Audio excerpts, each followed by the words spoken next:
Hola gente, este es el canal Activismo Travesti Trans y luego de unos días de descanso retomamos y nuestro primer video del año es una entrevista a Alba Rueda. A Alba Rueda la conocimos en el INADI en el 2006 cuando ella estaba a cargo del 0800 y ella fue la persona que nos presentó a Diana Zacayán. Ambas coincidimos en esta entrevista que sería bueno abarcar temas fundamentales como es por ejemplo el transfeminismo, el camino común posible entre el abolicionismo y el reglamentarismo, la heterosexualidad y la afectividad de las personas travesti trans.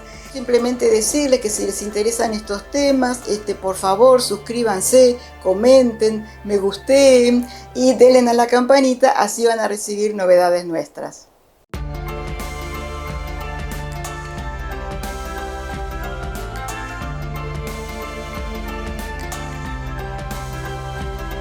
Soy una persona trans activista.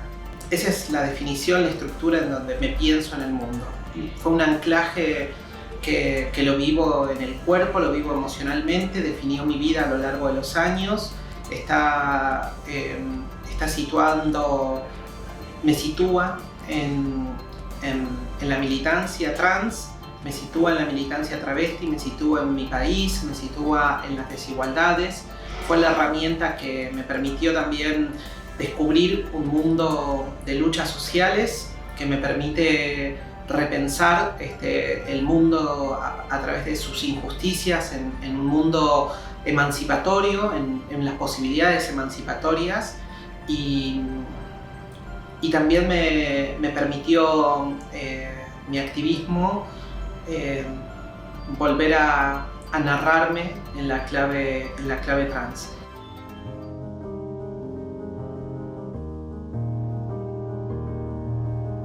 El vínculo entre el movimiento travesti trans y el feminismo, ahora quizás en un lenguaje más 2020, transfeminismo y feminismo, son una conjunción de alianzas políticas que tiene larga historia, larga data.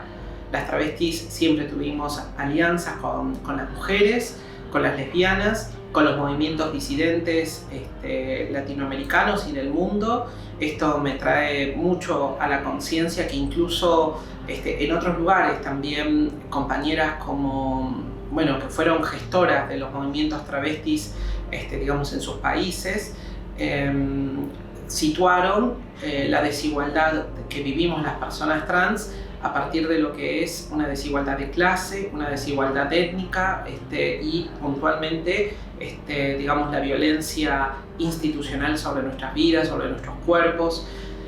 Entonces el diálogo con el feminismo es una agenda común. Nosotras somos parte de los feminismos y yo creo que ahí hay un punto clave, ¿no? Que es poder visibilizar dentro de la agenda feminista que quienes conformamos el feminismo somos muchos sujetos políticos, entre ellas estamos las lesbianas, estamos las travestis, las trans, y creo que realmente digamos, hay un discurso que por ahora digamos, está presente, pero no es el discurso más sólido en los feminismos, y es un discurso basado en una lectura de que quienes hablan de feminismo solamente son las mujeres cis de determinada clase social, académicas o de las militantes de determinados sectores. Entonces creo que digamos, en Argentina y puntualmente bajo las alianzas con las lesbianas, con las feministas disidentes, las travestis y las trans venimos en una alianza sólida hace muchos años, y eso en los últimos años se sitúa con el feminismo de la quinta ola, que es el feminismo popular. Entonces, para nosotras, la alianza del feminismo popular es nuestra agenda política. Es una alianza que habla de combatir el patriarcado, de pensar digamos, el heterosexismo como un sistema, como un régimen político que abarca la vida digamos, en torno a las desigualdades, pero basándonos justamente en estas claves del concepto del feminismo, ¿no? Las intersecciones. Para nosotras, las travestis, las trans, la clave de las intersecciones del feminismo describen nuestro lugar situado, nos describen territorialmente, nos describen en una situación de clase, en una pelea mucho más amplia que tiene que ver también digamos, con un racismo estructural en nuestras sociedades y claramente también, por supuesto, en una agenda de género y de diversidad. Esa alianza género y diversidad, género y movimientos digamos, LGBT, feminismos y movimientos LGBT es una clave hoy fundamental para pensar la democracia, para pensar nuestras instituciones, nuestras agendas políticas y afortunadamente en la historia de este movimiento encontramos a compañeras como Loana Berkins, Diana Zacayán, Marlene Guayar, quienes pedagógicamente nos llevaron a las travestis y a las trans a comprender la dimensión del planteo feminista. Recordemos que Loana fue una de las primeras compañeras que estuvo travesti dentro de la campaña por el aborto legal, seguro, gratuito en Argentina, y a nosotras nos convocaba siempre que había esas marchas, esos momentos de encuentro, y llevaba adelante una agenda que tenía que ver con el planteo de que la lucha por el aborto era una lucha desde las disidencias también. Entonces, claramente, el modo en el que entendemos la agenda política en Argentina para las travestis y trans está muy atravesado, está muy situado dentro de las agendas transfeministas.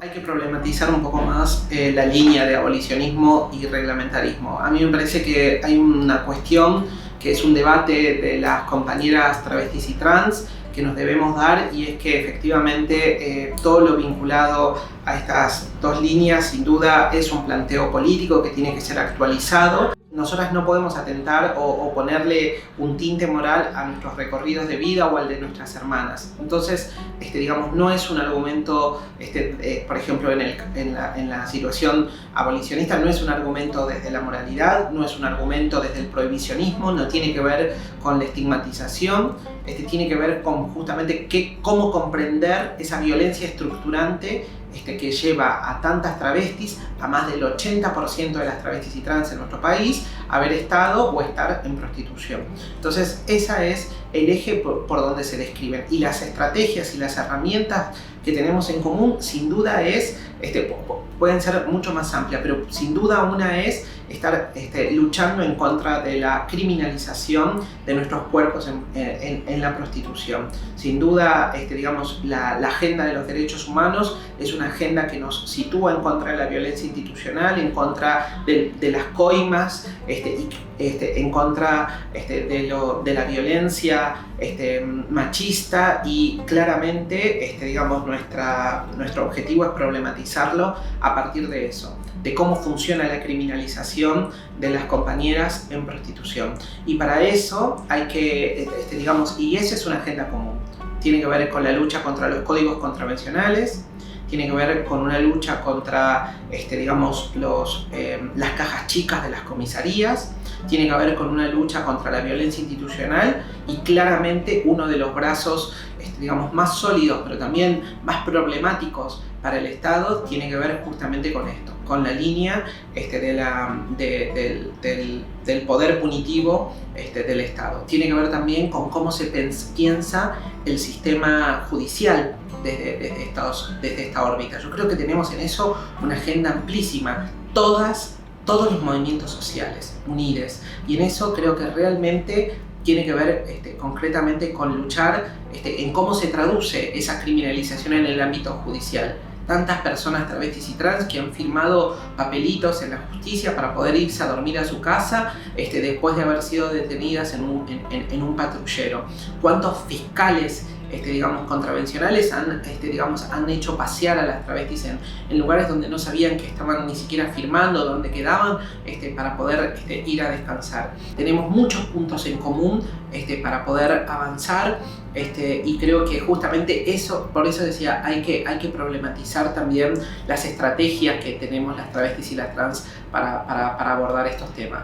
Lo decía Loana, siempre lo dijo Loana a este planteo. Somos compañeras, somos hermanas, somos comadres y eso nos hace estar unidas en nuestras luchas. Nosotras no discutimos con nuestras compañeras en torno a eso. Llevamos adelante agendas políticas que tienen que ver justamente con esto, con pelear y con ponerle un límite a la violencia estatal, a la violencia a partir de las fuerzas de seguridad y también a todo el sistema que sostiene esa fuerza de seguridad. Códigos contravencionales, el ámbito de la justicia.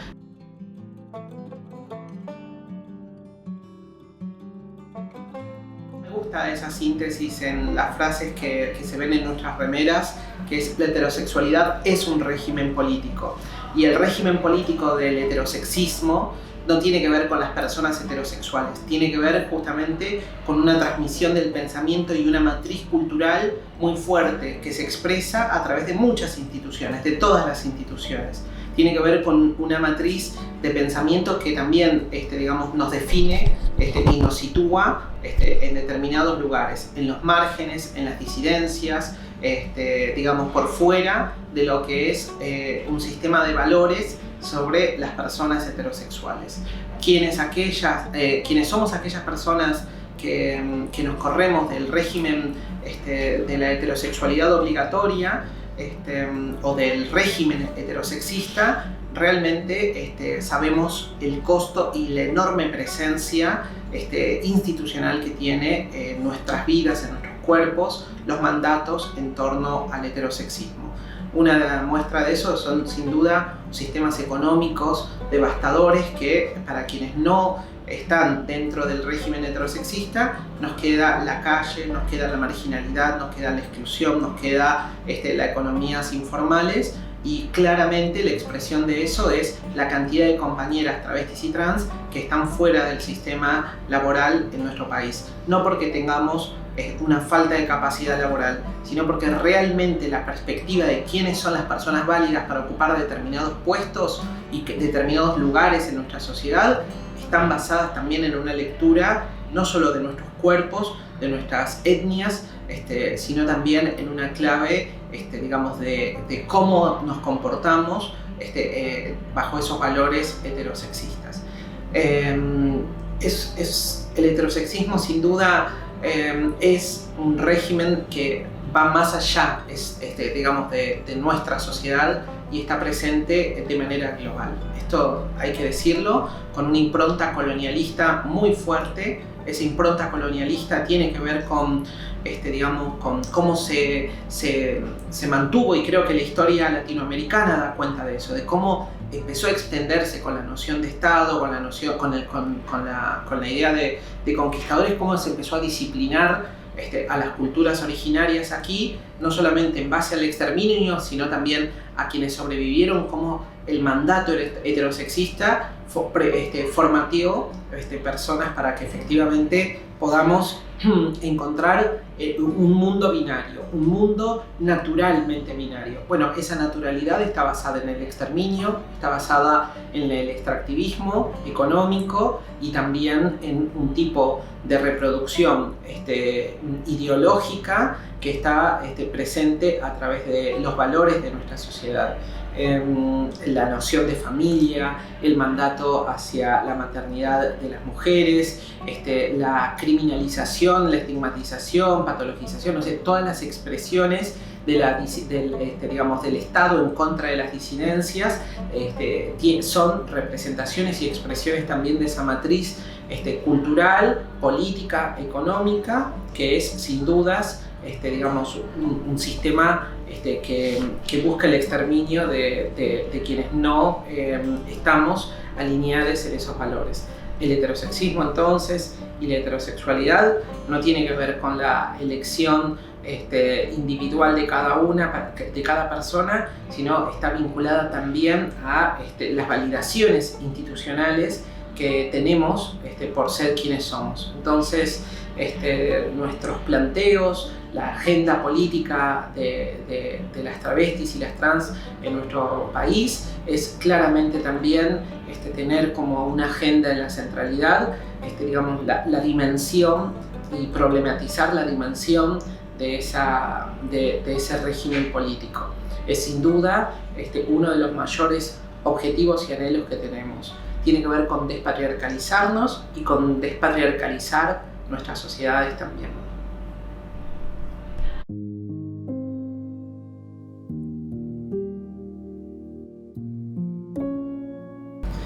Bueno, sobre el tema de las afectividades de los cuerpos travestis y trans, hay mucho para comentar. Yo creo que es un error de nuestras organizaciones, de todas, incluyéndome, no traer una mayor politización de nuestros afectos. Ese es un tema pendiente que tiene que ver con una validación social. Creo que para personas de mi generación, las que tenemos 40 o más, realmente es una batalla perdida en muchos aspectos. Hay excepciones, como en todos lados, y no hay que generalizar, pero mayormente hemos vivido digamos, una enorme estigmatización. Es muy difícil que personas de nuestra generación pongan en valor a las travestis en la dimensión que esto tiene. Y me da mucha esperanza lo que está pasando con los movimientos sociales, los sujetos políticos y las personas más jóvenes. Esta enorme ola verde que problematiza el aborto, las compañeras, las mujeres jóvenes que problematizan la heterosexualidad como un mandato, y realmente la cantidad de niñas, adolescentes que se expresan de manera no binaria. Eso me da muchísima expectativa para ver que realmente haya una nueva revalorización de nuestras afectividades a través de otras estrategias que no vienen de las organizaciones, que vienen de los lazos, del crecimiento, quizás de estas incipientes, de estos incipientes crecimientos que trae la ley de identidad de género, y es que cada vez más podemos ser conscientes de la enorme violencia que hay sobre las personas trans. Entonces, me parece que ahí creo que se están abriendo surcos donde la afectividad, donde nuestra sexualidad, donde nuestros cuerpos, donde nuestras disidencias también tienen un predicado político, tienen un predicado emancipatorio que nos une en lazos afectivos, que nos une en lazos del deseo. Y esa es también una enorme expectativa para la emancipación.